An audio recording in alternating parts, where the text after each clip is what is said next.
Hello everyone, welcome to Ken studies. आज है 21 नवंबर और आज के दिन में हम 2 दिनों के करंट अफेयर्स के क्वेश्चंस को कवर करेंगे। शुरू करते हैं। आज का फर्स्ट क्वेश्चन है,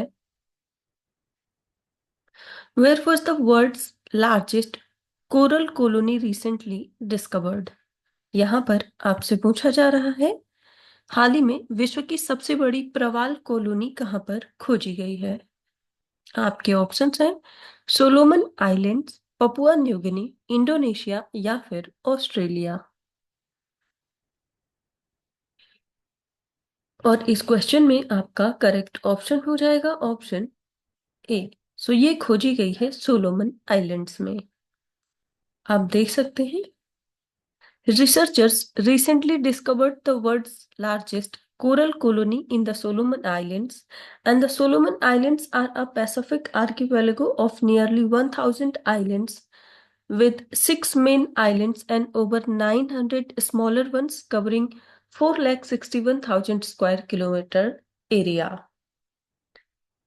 So this island is located in the southwestern Pacific Ocean and it borders Vanuatu to the southeast and Papua New Guinea to the west. So the terrain is mostly mountainous with the forest and the capital Honiara is one of the largest islands. बढ़ते हैं next question की ओर। What is the name of the new scheme introduced by Australia to allow talented young people from India to work in country? यहाँ पर आपसे पूछा जा रहा है, भारत के प्रतिभाशाली युवाओं को देश में काम करने की अनुमति देने के लिए ऑस्ट्रेलिया द्वारा हाल ही में शुरू की गई योजना का नाम क्या है। आपके ऑप्शंस हैं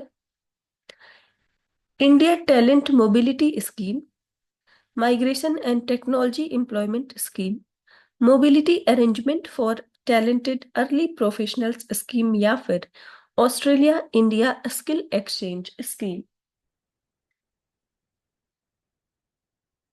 यहाँ पर आपको उस स्कीम का नाम बताना है जो ऑस्ट्रेलिया ने हाल ही में शुरू की है।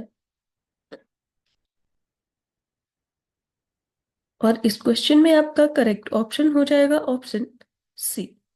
सो इस स्कीम का नाम है mobility arrangement for talented early professionals scheme.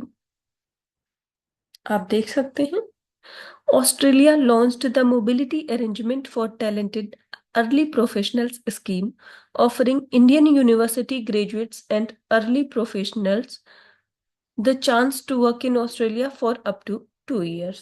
And this scheme is the part of the Migration and Mobility Partnership Arrangement between India and Australia. So, MITS इस स्कीम की बात करें तो it opens in December for applicants as 30 और younger with N eligible degree in fields like renewable energy, AI, fintech and agritech. Applicants must have proficient English and have graduated within 2 years from top Indian universities, and the program starts with 3,000 places annually, and participants can bring dependents with work rights. आप ध्यान रखेंगे, ये जो mats scheme है ये India और Australia से संबंधित है। बढ़ते हैं नेक्स्ट क्वेश्चन की ओर।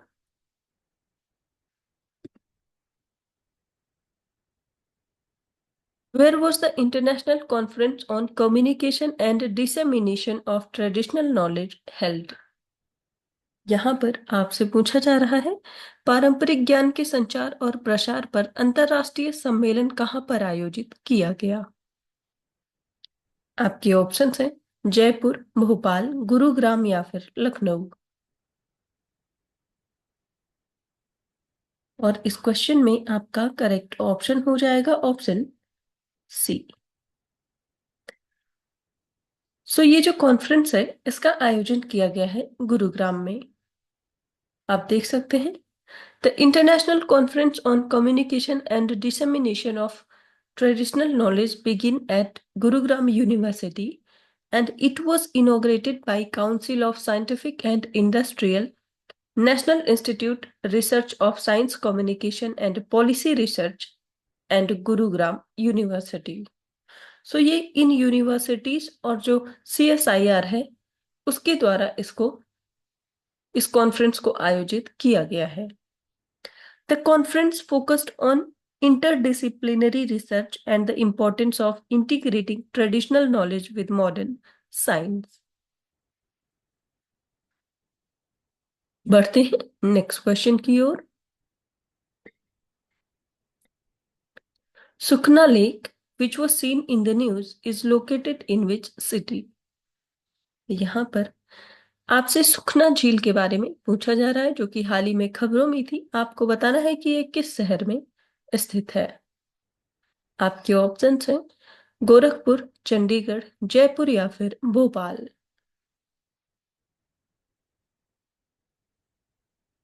और इस क्वेश्चन में आपका करेक्ट ऑप्शन हो जाएगा ऑप्शन सी. सो ये लेक स्थित है चंडीगढ़ में. आप देख सकते हैं The Union Ministry of Environment has notified a 1 kilometer to 2.035 kilometer eco-sensitive zone around Sukna Wildlife Sanctuary on Haryana side.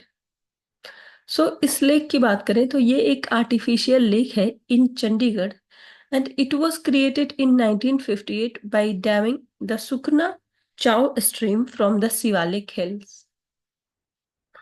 So the lake covers around 3 kilometer square and is 1.52 kilometer long and 1.49 kilometer wide, and it is recognized as a national wetland.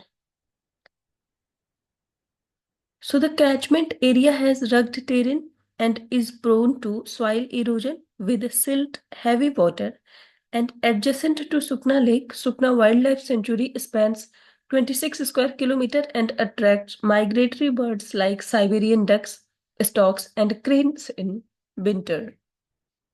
तो आप ध्यान रखेंगे सुखना lake जो कि हाल ही में चर्चा में रही है ये स्थित है चंडीगढ़ में.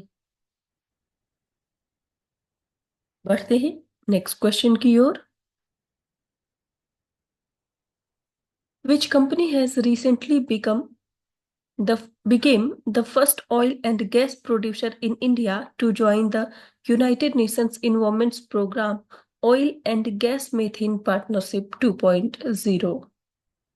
यहाँ पर आपसे पूछा जा रहा है कि कौन सी कंपनी हाल ही में संयुक्त राष्ट्र पर्यावरण कार्यक्रम के तेल और गैस मीथेन साझेदारी 2.0 में शामिल होने वाली भारत की पहली तेल और गैस उत्पादक कंपनी बन गई है.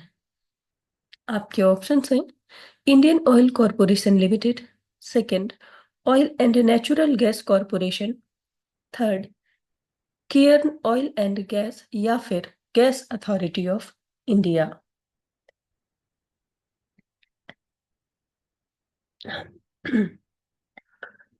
और इस क्वेश्चन में आपका करेक्ट ऑप्शन हो जाएगा ऑप्शन सी. सो भारत की वो पहली कंपनी जिसने UNEP की oil and gas methane partnership योजना में शामिल किया है खुद को, वो है केयर्न ऑयल एंड गैस. आप देख सकते हैं Care Oil and Gas, a Vedanta Group company, has become the first oil and gas producer in India to join the UNEP's Oil and Gas Methane Partnership 2.0 after inking MOU with the UNEP in Abu Dhabi, UAE. So this initiative, announced on 4th of November 2024, aims to address methane emissions within the oil and gas sector, aligning with the global efforts to combat climate change. And the partnership aligns with the Cairn goal to decarbonize operations, advancing to net zero carbon by 2030. बढ़ते हैं next question की ओर. What is the primary objective of Operation Kavach initiated by the Delhi Police? यहाँ पर आपसे पूछा जा रहा है दिल्ली पुलिस द्वारा शुरू किए गए ऑपरेशन कवच का प्राथमिक उद्देश्य क्या है? आपके ऑप्शंस हैं improve public relations between police and citizens. Second, streamline traffic management in high crime areas. Third, combat gang violence, drug trafficking, and organized crime. And last, enhance cybercrime investigation capabilities. आपको बताना है Delhi police द्वारा शुरू किए गए जो operation कवच है उसका प्राथमिक उद्देश्य क्या है? और इस क्वेश्चन में आपका करेक्ट ऑप्शन हो जाएगा ऑप्शन सी। सो इसका उद्देश्य है to combat gang violence, drug trafficking and organised crime. आप देख सकते हैं इसका उद्देश्य है to combat gang related violence, drug trafficking and illegal activities such as possession of firearms, liquor and banned substances. इसमें जो एजेंसीज इन्वॉल्व हैं वो है Delhi police, including local units, special cell and crime branch. Geographical area की बात करें इस initiative के लिए तो multiple districts across Delhi including outer north, Dwarka, south east, south west and north districts. बढ़ते हैं नेक्स्ट क्वेश्चन की ओर।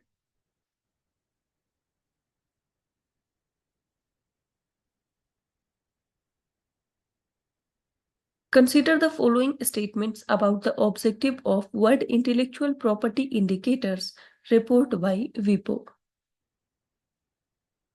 यहाँ पर WIPO द्वारा विश्व बौद्धिक संपदा संकेतक रिपोर्ट के जो उद्देश्य हैं उससे संबंधित कुछ कथन दिए गए हैं जिन पर आपको विचार करना है। फर्स्ट स्टेटमेंट है the report aims to track global trends in intellectual property feelings.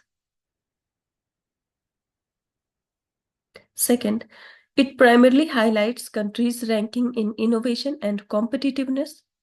And third, WIPI encourages nations to align their IP frameworks with international standards to foster growth। और यहाँ पर आपसे करेक्ट स्टेटमेंट पूछा जा रहा है। आपको बताना है वीपो का ये जो इंडिकेटर है उससे संबंधित यहाँ पर कौन से स्टेटमेंट्स करेक्ट हैं।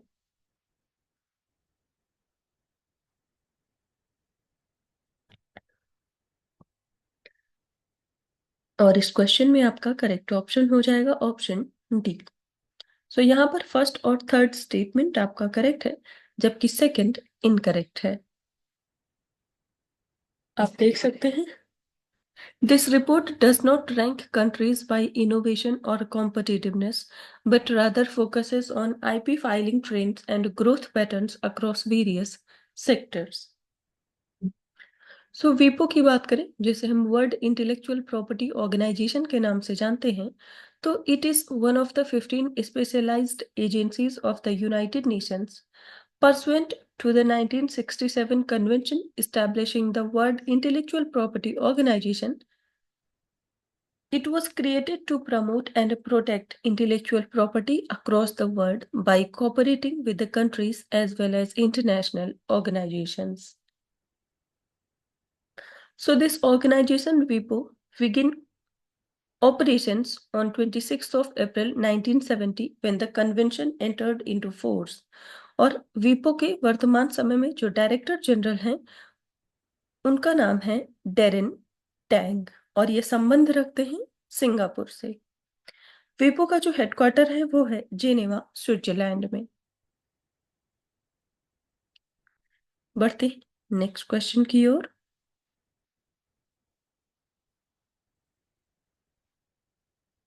Consider the following statements about lightning in India.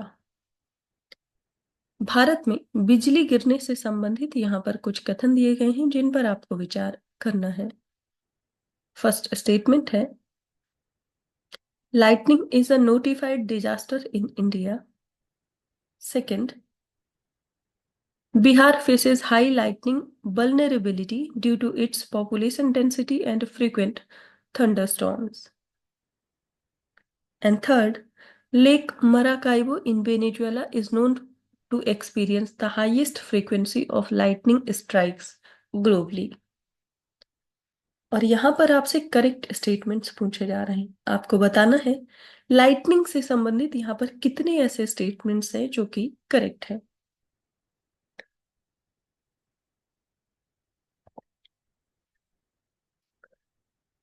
और इस क्वेश्चन में आपका करेक्ट ऑप्शन हो जाएगा ऑप्शन बी। सो यहां पर केवल दो ही स्टेटमेंट्स करेक्ट हैं, वो है सेकंड और थर्ड। फर्स्ट स्टेटमेंट आपका इनकरेक्ट है। आप देख सकते हैं lightning is not a notified disaster in India, although there are growing calls for it to be recognized as such to improve institutional support for affected individuals. So lightning की बात करें, ये एक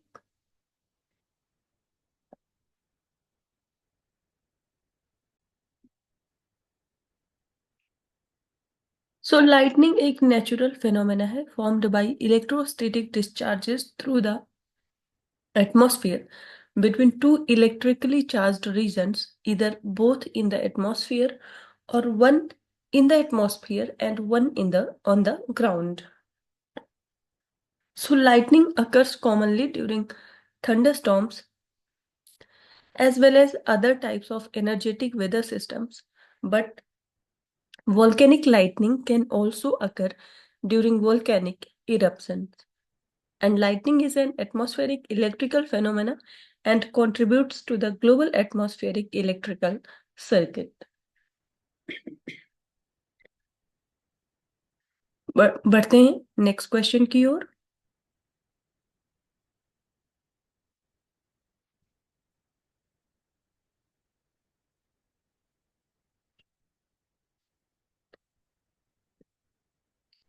Who will be honored with the आज तक साहित्य जागृति life time achievement award eight साहित्य आज तक 2024? यहां पर आपसे पूछा जा रहा है साहित्य आज तक 2024 में आज तक साहित्य जागृति लाइफ टाइम अचीवमेंट अवार्ड से किसे सम्मानित किया जाएगा। आपके ऑप्शंस हैं जावेद अख्तर, अमिताभ बच्चन, गुलजार या फिर शशि थरूर।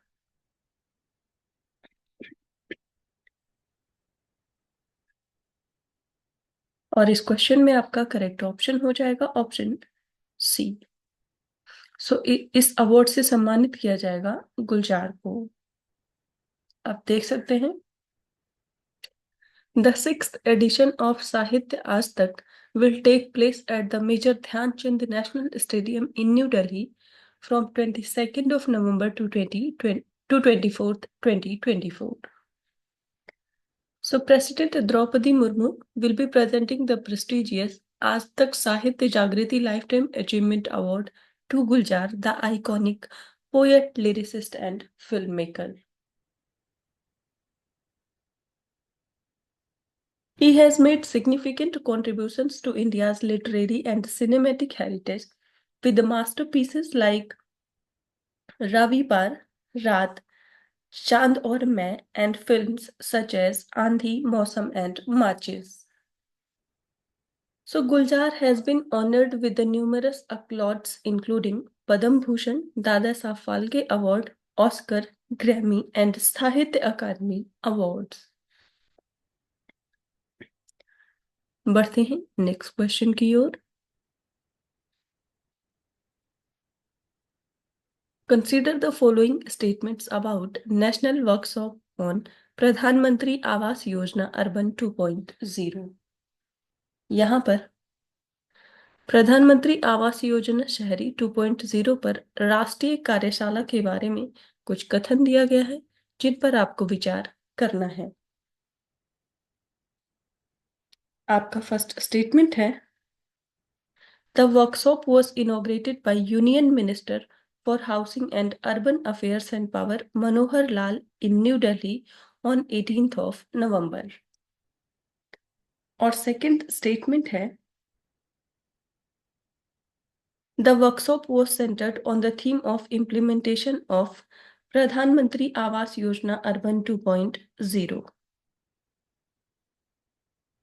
और यहां पर आपसे करेक्ट स्टेटमेंट पूछा जा रहा है।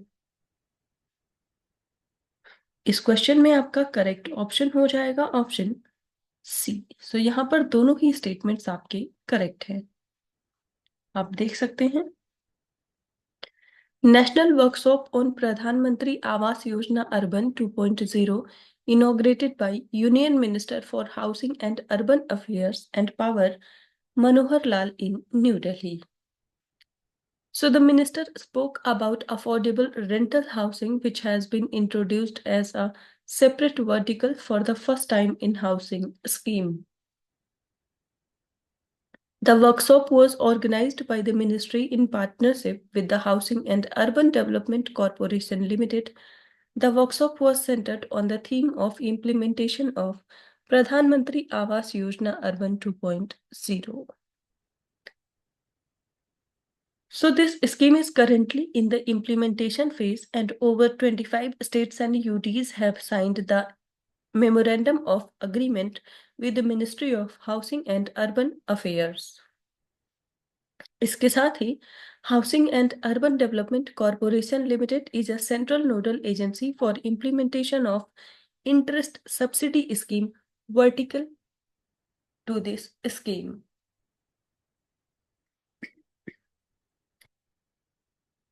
बढ़ते हैं नेक्स्ट क्वेश्चन की ओर।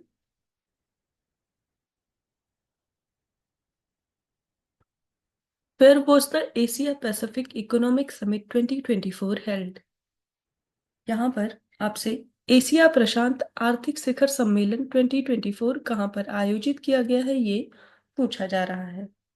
आपके ऑप्शंस हैं Beijing China, Lima Peru, Tokyo Japan या फिर हनोई वियतनाम।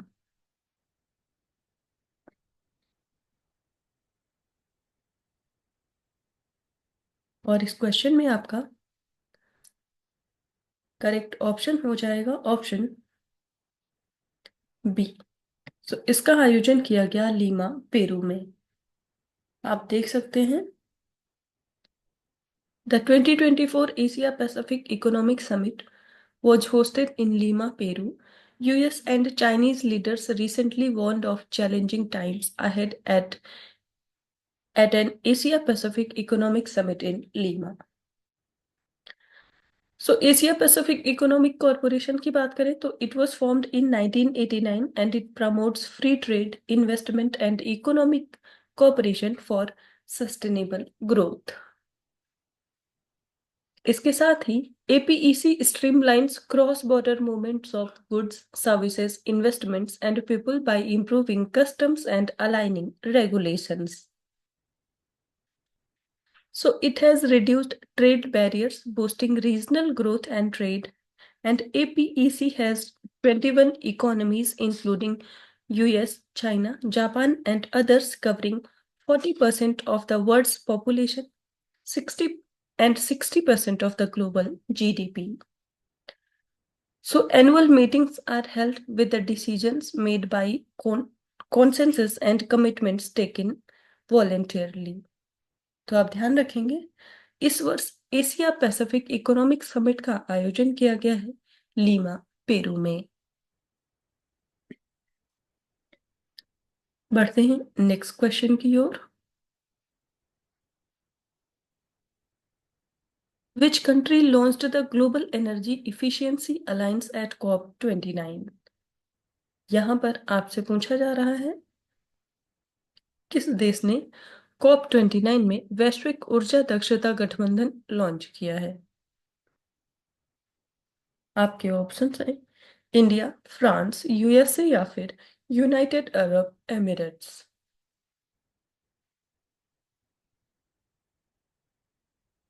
और इस क्वेश्चन में आपका करेक्ट ऑप्शन हो जाएगा ऑप्शन डी। सो ये लॉन्च किया है यूएई ने। आप देख सकते हैं,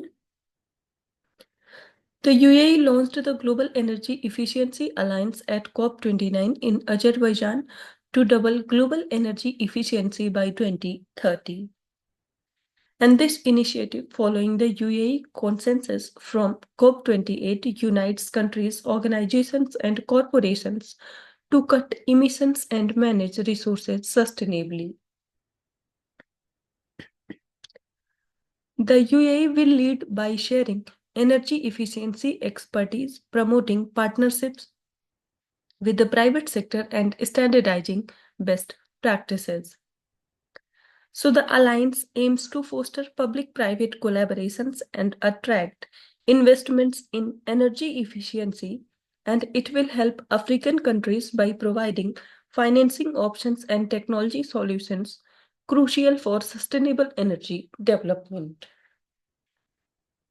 आप ध्यान रखेंगे, ग्लोबल एनर्जी इफिशिएंसी अलायंस को लॉन्च किया है यूएई ने, और COP29 का आयोजन किया गया है अजरबैजान में। सो आज के करंट अफेयर सेशन में इतना ही। Thank you for watching. Do like, share and subscribe.